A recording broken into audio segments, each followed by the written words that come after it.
Bonjour, Mishko Paganon, Quainadishnakas Mungdodem. Hi everybody, it's Sandy Boucher here once again, and I can't believe how close to the end of this journey we are. And let me be crystal clear here, this journey doesn't end when this video series ends. Like, I know I'm gonna be working on reconciliation for the foreseeable future, and I really hope you can say the same thing.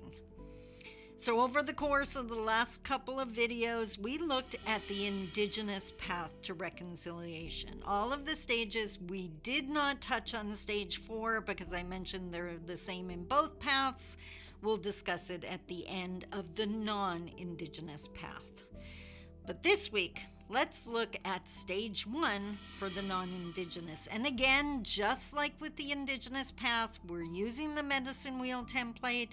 Baby stage at the beginning, which may be scary and overwhelming, but you'll get through it. The youth stage, where you're gonna feel like wanting to take action, but not yet. It's the advanced learning stage. Adult stage, which is action stage. And then finally, reconciliation in stage 4. Stage 1 for non-Indigenous people. Remember on the Indigenous path, it was healing, which is a huge ask.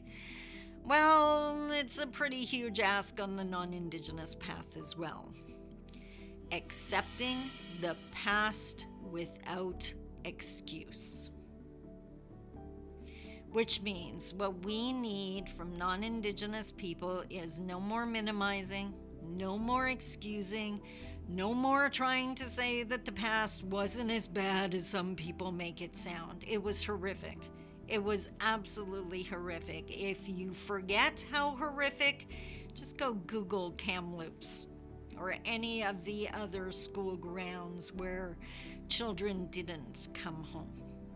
It was horrific, and there were so many other examples of legislation that devastated First Nations individuals and communities outside of the residential school era.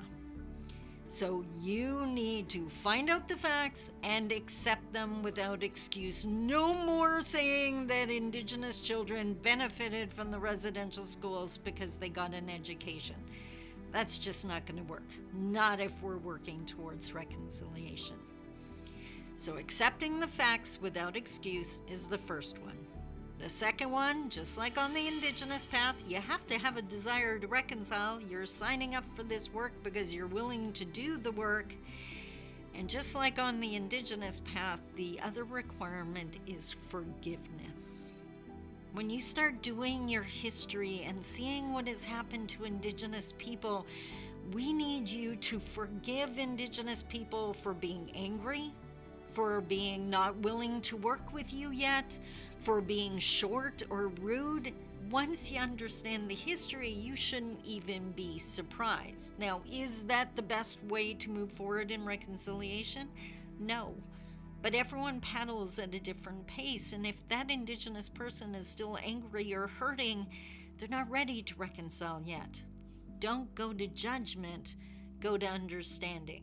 Remember, judgment burns bridges. Humility builds them. So once again, step 1 on the non-Indigenous path to reconciliation, accepting the facts without excuse, having a desire to reconcile, and forgiveness. Next week, we will look at step 2 on the non-Indigenous path. And as always, if you have questions, I am just an email away. Take care. Bye-bye.